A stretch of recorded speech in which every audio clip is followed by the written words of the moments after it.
నమస్కారం. వాహనాలకు ఉన్నటువంటి దృష్టి దోషాలన్నీ పోగొట్టుకోవటానికి, అలాగే కొత్తగా బండి కానీ కారు కానీ కొన్నప్పుడు దిష్టి దోషం వల్ల దానికి ఎలాంటి ప్రమాదాలు జరగకుండా ఉండటానికి, వాహనాల మీద ప్రయాణం చేసేటప్పుడు ఆ ప్రయాణాలు విజయవంతం కావటానికి ఒక ప్రత్యేకమైన మంత్రాన్ని జపించుకోవాలి. అలాగే పరిహార శాస్త్రపరంగా కొన్ని ప్రత్యేకమైన పరిహారాలు పాటించాలి.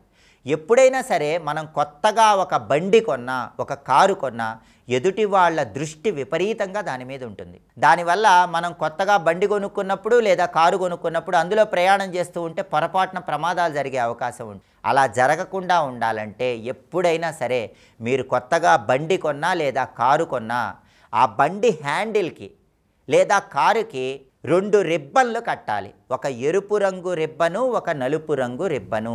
ఈ 2 కూడా బండికి కానీ కారుకి కానీ కట్టిన తర్వాతే పూజ చేయించుకొని ఇంటికి తెచ్చుకోవాలి. అప్పుడు ఆ బండికి కానీ కారుకి కానీ ఎలాంటి దృష్టి దోష ప్రభావం పనిచేయదు. అలాగే మీరు కూడా ఒక బండి కానీ కారు కానీ కొన్నప్పుడు ఎదుటి వాళ్ళ దృష్టి దానికి తాకకుండా ఉండటానికి, కొత్తగా వాహనం కొన్నప్పుడు ఆ వాహనం మీద ప్రయాణం చేయటం వల్ల లాభాలు కలగటానికి, వాహన ప్రమాదాలు జరగకుండా ఉండటానికి ఒక ప్రత్యేకమైనటువంటి రక్షను కుడి చేతి కట్టుకోవాలి. దాన్నే జిల్లేడు రక్ష అనే పేరుతో పిలుస్తారు. జిల్లేడు నారతో ఒక తాడు తయారు చేస్తారు.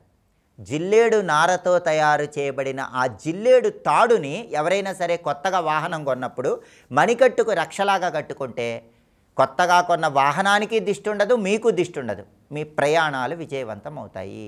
కాబట్టి ఆ జిల్లేడు తాడుని మణికట్టుకు తప్పకుండా కట్టుకు. అలాగే ఎప్పుడైనా సరే బండి కానీ కారు కానీ కొన్నప్పుడు ఆ బండి కారుకి ప్రమాదాలు జరగకుండా ఉండాలంటే దానిలో ఒక వెల్లుల్లిపాయ ఖచ్చితంగా ఉండేలాగా చూసుకోండి. అది దుర్గాదేవి స్వరూపం కాబట్టి వాహన ప్రమాదాలని పోగొడుతుంది. అలాగే నెలకొకసారి శనివారం రాత్రిపూట బండికి కానీ కారుకు కానీ ఖచ్చితంగా దిష్టి తీసుకోవాలి.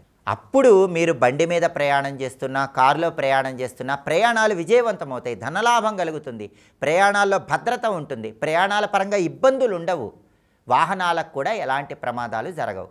శనివారం రాత్రిపూట బండికి కానీ కారుకు కానీ దిష్టి ఎలా తీయాలంటే శనివారం రాత్రిపూట మీ వాహనాన్ని పూర్తిగా నీళ్లతో కడగండి. ఆ తర్వాత గంధం బొట్లు కుంకుమ బొట్లు పెట్టండి. మీకు బండి ఉంటే గనక ఒక పటిక ముక్కకు నల్లతాడు చుట్టి ఆ పటిక ముక్కను మీ బండికి కట్టండి. మీకు కారు ఉంటే గనక ఒక పటిక ముక్క, 4 నిమ్మకాయలు, కొన్ని ఎండుమిరపకాయలు తీసుకొని నల్లతాడు కట్టి ఆ నల్లతాడుని కారు కట్టండి. మళ్ళీ నెలకి దిష్టి తీసేటప్పుడు పాతవి తీసి కొత్తవి కట్టుకోవాలి. అందరూ కూడా దిష్టి తీసేటప్పుడు ఏం చేస్తారంటే బండికి దిష్టి తీసేటప్పుడు నిమ్మకాయలుంచి నిమ్మకాయల మీద నుంచి బండి కానీ కారు కానీ వెళ్ళేలాగా చేస్తారు. కానీ బండికి కానీ కారుకి కానీ శనివారం రాత్రిపూట నెలకొకసారి దిష్టి తీసేటప్పుడు మీ వాహనం ముందు నిమ్మ దీపాలు వెలిగించాలి. దానివల్ల సంపూర్ణంగా దృష్టి దోషాలు తొలగిపోతాయి.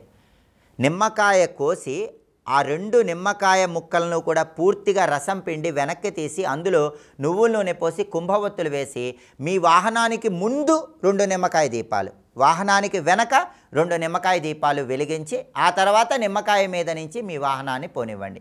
అందరూ కూడా వాహనానికి దిష్టి తీసేటప్పుడు నిమ్మకాయల మీద నుంచి పోనిస్తారు, కర్పూరం దిష్టి తీస్తారు, పటిక ముక్క కడతారు, నిమ్మకాయలు ఎండుమిరపకాయలు కడతారు, కానీ నిమ్మ దీపాలు వెలిగించరు. నిమ్మ దీపాలు గనక వాహనం ముందు వెలిగించి ఆ తర్వాత వాహనాన్ని నడిపినట్లయితే సంపూర్ణంగా వాహనానికి ఉన్నటువంటి దృష్టి దోషం నుంచి బయటపడవచ్చు, ఎదుటి వాళ్ళ దిష్టి ప్రభావం పనిచేయదు. కాబట్టి ఈ ప్రత్యేకమైనటువంటి విధి విధానాలు పాటించండి. అలాగే వాహనాల పరంగా ఎలాంటి ఇబ్బందులు లేకుండా ఉండటానికి ఈ విధి విధానాలు పాటించడంతో పాటుగా శని భగవానుడి అనుగ్రహం ఉంటే, శనిని ప్రసన్నం చేసుకుంటే ఎలాంటి ప్రమాదాలు జరగవు, ఎలాంటి ఇబ్బందులు ఉండవు. కాబట్టి శనివారం సందర్భంగా శని భగవానుడిని ప్రసన్నం చేసుకోవటానికి ఒక ప్రత్యేకమైనటువంటి శని మంత్రాన్ని 21 సార్లు పఠించాలి. ఆ మంత్రం ఏంటో ఇప్పుడు మనం చూద్దాం. శనైశ్చరాయ విద్మహే ఛాయాపుత్రాయ ధీమహి తన్నో మందః ప్రచోదయాత్. శని గాయత్రి మంత్రం అంటారు. వాహనము అంటే అది ఇనుముతో తయారు చేయబడింది. ఇనుము శని భగవానుడికి ప్రీతిపాత్రం. అందువల్ల శని అనుగ్రహం ఉంటేనే వాహనాల పరంగా ఎలాంటి ఇబ్బంది ఉండదు. కాబట్టి ఈ శని గాయత్రి మంత్రాన్ని చదువుకుంటూ ఈ విధి విధానాలు పాటిస్తే వాహనాల పరంగా ఎలాంటి దృష్టి దోషం ఉండదు, వాహన ప్రమాదాలు ఉండవు, వాహనాల మీద ప్రయాణాలు విజయవంతం అవుతాయి. కాబట్టి శక్తివంతమైనటువంటి శని గాయత్రి మంత్రం ఏంటో ఇంకొకసారి చూద్దాం. మరి శనైశ్చరాయ విద్మహే ఛాయాపుత్రాయ ధీమహి తన్నో మందః ప్రచోదయాత్ మంత్రజపం చేయండి. సమస్త శుభాలను సిద్ధింపజేసుకోండి. స్వస్తి.